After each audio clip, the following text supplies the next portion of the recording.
அஇஅதிமுக பொதுச் செயலாளர் சின்னம்மா தலைமையில் கழக தொண்டர்களும் சட்டமன்ற உறுப்பினர்களும் ஒற்றுமையாக இருப்பதாகவும் திரு எடப்பாடி கே பழனிசாமி தலைமையில் ஆட்சியமைக்க ஆளுநர் விரைவில் அழைப்பு விடுப்பார் என்றும் அஇஅதிமுக எம்எல்ஏக்கள் உறுதிபட தெரிவித்துள்ளனர். தங்கள் சுய விருப்பத்தின் பேரிலேயே கூவத்தூரில் அனைத்து எம்எல்ஏக்களும் தங்கியிருப்பதாகவும் இதில் யாருடைய நிர்பந்தமும் கிடையாது என்றும் கழக எம்எல்ஏக்கள் தெரிவித்துள்ளனர்.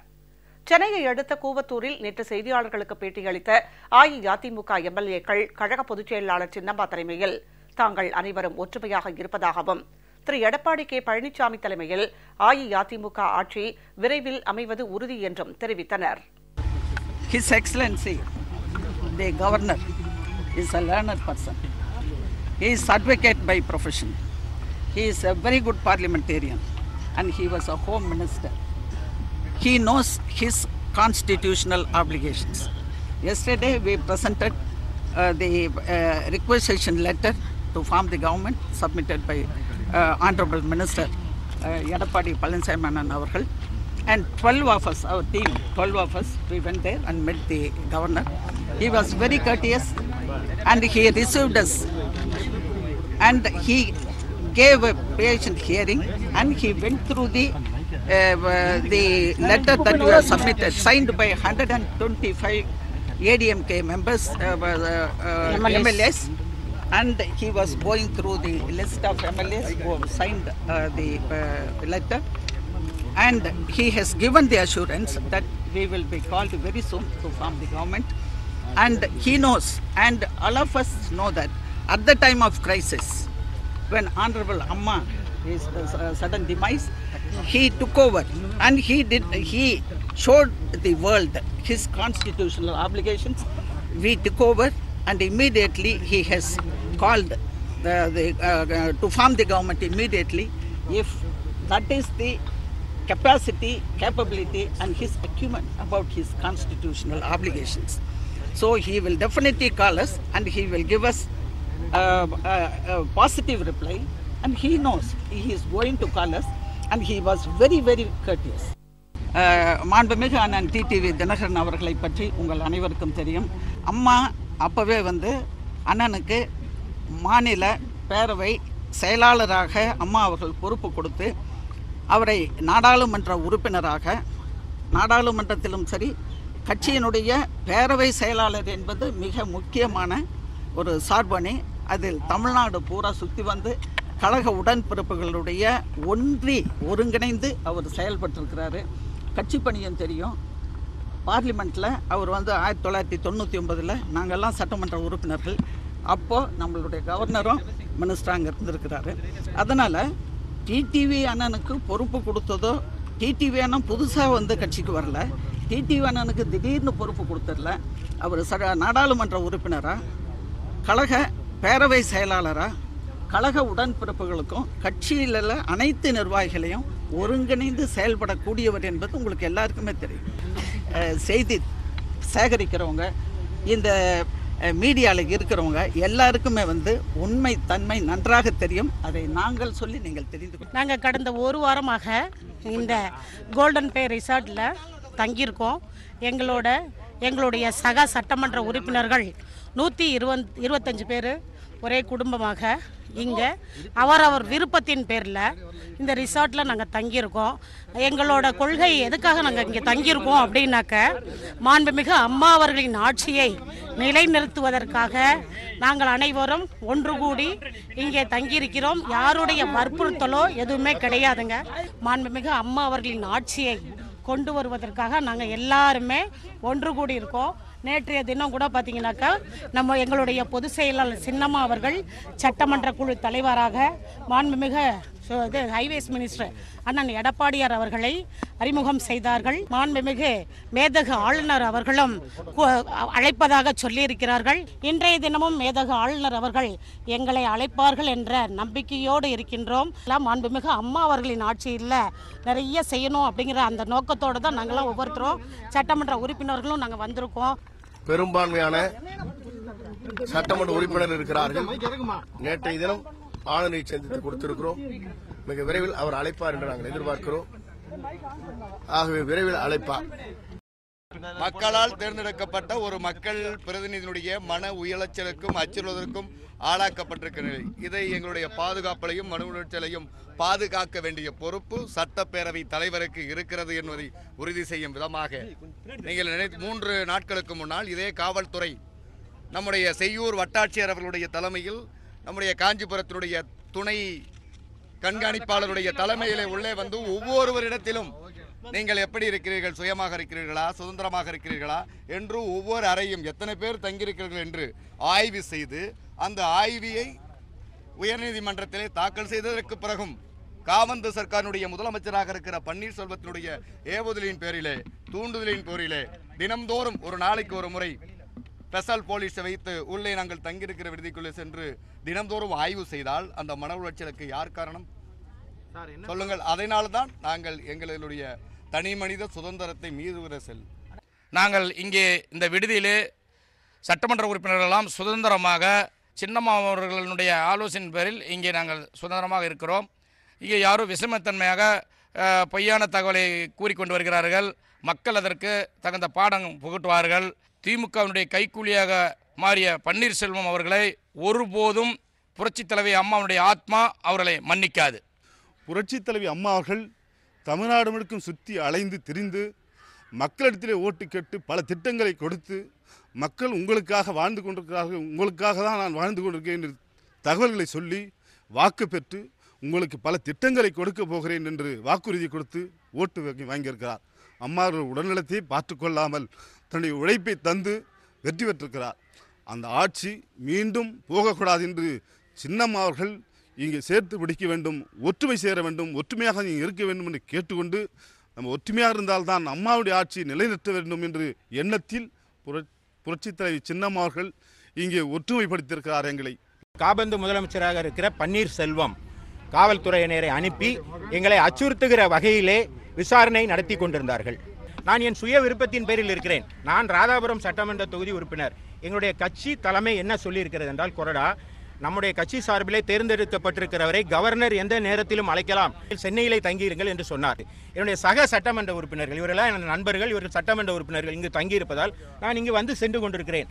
போலீஸை இங்கு குவிக்கிறதற்கு ஒரு காரியம் இருக்க வேண்டும், ஒரு காரணம் இருக்க வேண்டும் என்பதற்காக பெறப்பட்ட புகார் ஆஃப்டர் தாட் என்று நீதிமன்றத்தில் சொல்வோம். நாங்கள்லாம் இங்கே எங்களுடைய சுய விருப்பத்தின் பேரில் கழகத்தினுடைய பொதுச் செயலாளர் மதிப்புக்குரிய சின்னம்மா அவருடைய ஆணைப்படி எங்களுடைய சட்டமன்ற குழு தலைவராக தேர்வு செய்யப்பட்டிருக்கின்ற திரு எடப்பாடி பழனிசாமி அவர்களை முதலமைச்சராக ஆக்குவதற்காக எங்களுடைய விருப்பத்தின் பேரில் சுதந்திரமாக இங்கே தங்கியிருக்கின்றோம். எங்களுடைய நோக்கம் புரட்சித் தலைவர் அம்மாவுடைய அரசை, புரட்சித் தலைவர் ஆரம்பித்த அனைத்து இந்திய அண்ணா திராவிட முன்னேற்ற கழக அரசை மதிப்புக்குரிய பொதுச்செயலாளர் சின்னம்மா அவர்கள் காட்டிய வழியிலே நாங்கள் அமைத்து நல்லாட்சியை தமிழ்நாட்டு மக்களுக்கு அவருடைய விருப்பத்திற்கு அவர்கள் எந்த நோக்கத்திற்காக அனைத்து இந்திய அண்ணா திராவிட முன்னேற்ற கழகத்துடைய ஆட்சி அமைய வேண்டும் என்று 136 சட்டமன்ற உறுப்பினர்களை தேர்வு செய்தார்களோ அந்த நோக்கத்தை நாங்கள் முழுமையாக நிறைவேற்ற வேண்டும் என்பதற்காக, அந்த ஜனநாயக கடமையை நிறைவேற்ற வேண்டும் என்பதற்காக இங்கே குழுமி இருக்கின்றோம். சரவணன் நான் அடிக்கடி பேசிக்கிட்டு இருப்போம், பார்ப்பேன்.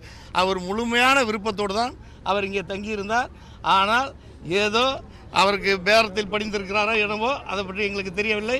நிச்சயமாக அவர் இங்கே இருந்தது சுய விருப்பத்தின் பேரில். இப்பொழுது அங்கே கூடாரம் மாறி துரோகி பன்னீர்செல்வம் அணியில் இணைந்திருக்கின்றார். அவர் புரட்சித் தலைவர் அம்மா அவர்களுக்கு துரோகம் செய்கின்ற வகையில் அவர் அந்த அணியில் சேர்ந்திருக்கின்றார். நிர்பந்தம் சொன்னால் வந்து நிறைய பேர் எல்லா ரூமையும் செக் பண்ணுறது ப்ரைவசி கெடுது தவிர they can come inside specific complaint. நேற்று வந்து சொல்கிறாங்க ஒரு இங்கேருந்து போன சட்டமன்ற உறுப்பினர் வந்து பவுன்சர்ஸ் இருக்காங்கன்னு சொன்னாங்கன்னு சொல்கிறாரு. அந்த சூழ்நிலையில் அந்த சட்டமன்ற உறுப்பினரை கூட எடுத்துன்னு வந்து உள்ளே இருக்க பவுன்சர்ஸை ஐடென்டிஃபை பண்ணணும். 128 சட்டமன்ற உறுப்பினர் தங்கியிருக்காங்க. இங்கே என்ன தைரியமாக வராங்க, உள்ளே வராங்க, நாங்கள் தடுத்தோமா? பன்னீர்செல்வம் அம்மாவுக்கு துரோகம் பண்ணுறாரு. சுதந்திரமாக முடிவெடுத்து நாங்கள் அனைவரும் ஒற்றுமையாக இருந்து அம்மாவினுடைய ஆட்சி தொடர வேண்டும் என்பதற்காக நாங்கள் முடிவெடுத்து எங்களுக்குள் ஒரு சட்டமன்ற தலைவரை நாங்கள் தேர்ந்தெடுத்து அதை மேதகு ஆளுநர் அவர்களிடம் சமர்ப்பித்து அவர் எப்போது அழைப்பார் என்பதற்காக ஒவ்வொரு நாளும் ஒவ்வொரு நொடியும் நாங்கள் காத்திருக்கின்றோம். அவர் எதற்காக இவ்வளவு காலம் கடத்துகிறார்கள் என்பது எங்களுக்கு இன்னும் கூட புரியவில்லை. ஏனென்றால் மெஜாரிட்டியான சட்டமன்ற உறுப்பினர்களை நாங்கள் கொடுத்திருக்கின்றோம். எங்களுடைய தொகுதியில் இருக்கக்கூடிய குறைகள் எல்லாம் களைவதற்காக ஆர்வத்தோடு அனைத்து சட்டமன்ற பெண்கள் உறுப்பினர்கள் அத்துணை பேரும் ஒற்றுமையாக தன்னுடைய குடும்பத்தை, தன்னுடைய குழந்தைகளெல்லாம் விட்டுவிட்டு இந்த நம்பி வாக்களித்த மக்களுக்கு நல்லது செய்ய வேண்டும், அம்மாவினுடைய ஆட்சி தொடர வேண்டும் என்பதற்காக நாங்கள் ஒற்றுமையாக இருக்கின்றோம். தினந்தோறும் நாங்கள் வலியுறுத்தி வருகிறோம். எங்களை யாரும் அடைக்கவில்லை, எங்களை யாரும் கட்டுப்படுத்தவில்லை, எங்களை யாரும் மிரட்டவில்லை என்பதை நாங்கள் தினந்தோறும் பதிவு செய்து கொண்டு இருக்கின்றோம். எங்களுடைய எதிர்பார்ப்பு, எங்களுடைய கோரிக்கை, அனைத்து சட்டமன்ற உறுப்பினர்களுடைய உணர்வுகளை புரிந்து கொண்டு எங்களை மக்கள் பணி ஆற்றிட மேதகு ஆளுநர் அவர்கள் இன்றும் நிச்சயமாக எங்களை அழைத்து எங்களுடைய உணர்வுகளையும் எங்களுடைய உரிமைகளையும் காப்பாற்றுவார் என்று நாங்கள் நம்பிக்கொண்டிருக்கின்றோம். ஆகையால் எங்களுடைய கோரிக்கைகள் அத்துணையும் மேதகு ஆளுநர் அவர்கள் அழைத்து இந்த அரசாங்கத்தை நடத்த வேண்டும். நிச்சயமாக எங்களுக்கு நம்பிக்கை இருக்கின்றது. மேதகு ஆளுநர் அவர்கள் கட்டாயம் எங்களை அழைப்பார்கள், ஆட்சி தொடரும் என்பதிலே நாங்கள் நம்பிக்கை வைத்துள்ளோம். ரெவென்யூ டிபார்ட்மெண்ட் அவர்கள் ஆய்வு செய்து அப்படி ஒன்றும் இல்லை என்பதை நாங்கள் கைப்பட எழுதி கொடுத்துள்ளோம். மீண்டும் மீண்டும் வந்தால் மீண்டும் எங்களை வற்புறுத்துவதன் நோக்கம் எங்களுடைய சுதந்திரத்தையும் உரிமையும் மீறுகின்ற வகையாக இருக்கின்றது. சொந்த விருப்பத்தின் பேரில் இங்கே தங்கியிருக்கிறோம். யாரிடத்திலிருந்தும் எந்த நிர்பந்தமும் எங்களுக்கு இல்லை. கழக பொதுச் செயலாளர் மாண்புமிகு சின்னம்மா அவர்கள், அம்மா அவர்கள் வழியிலே நல்ல ஆலோசனைகளை வழங்குவார்கள். சட்டமன்ற உறுப்பினர்கள் பெரும்பான்மையானவர்களை சேர்ந்து மாண்புமிகு எடப்பாடி பழனிசாமி அவர்களை அனைத்து இந்திய அண்ணா திராவிட முன்னேற்ற கழகத்தினுடைய சட்டமன்ற குழு தலைவராக தேர்ந்தெடுக்கப்பட்டிருக்கிறோம்.